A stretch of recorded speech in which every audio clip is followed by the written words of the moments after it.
Welcome to Penrose Learning, where we make understanding easy. In this video, I will show how to make whipped cream no cream. Start by chilling your bowl and beaters for at least 15 minutes, then select a base like aquafaba, coconut milk, or a non-dairy whipping cream. Add a stabilizer such as powdered sugar, cream of tartar, or xanthan gum to help peaks hold. Sweeten lightly and beat in short intervals until soft or firm peaks form, depending on your recipe and use. Aquafaba is a great egg white substitute and whips glossy and light when treated right.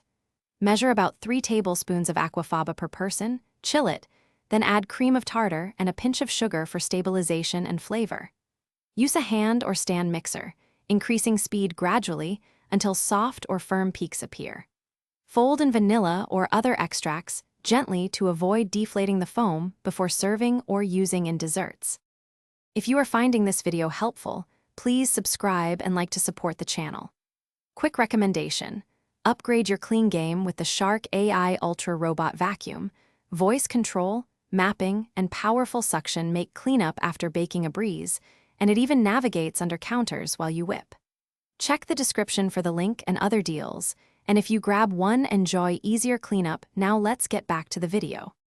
Full-fat coconut milk yields a rich, dairy-free whipped topping that mimics cream when chilled and whipped. Refrigerate the cans overnight, scoop the solid cream, and whip with sugar and vanilla until fluffy.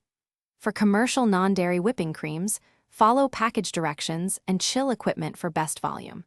If you need stiffer peaks for piping, add a tiny pinch of xanthan gum or powdered sugar as a stabilizer to maintain texture during serving. Thanks for watching. If this was helpful, leave a like and consider subscribing. See you next time.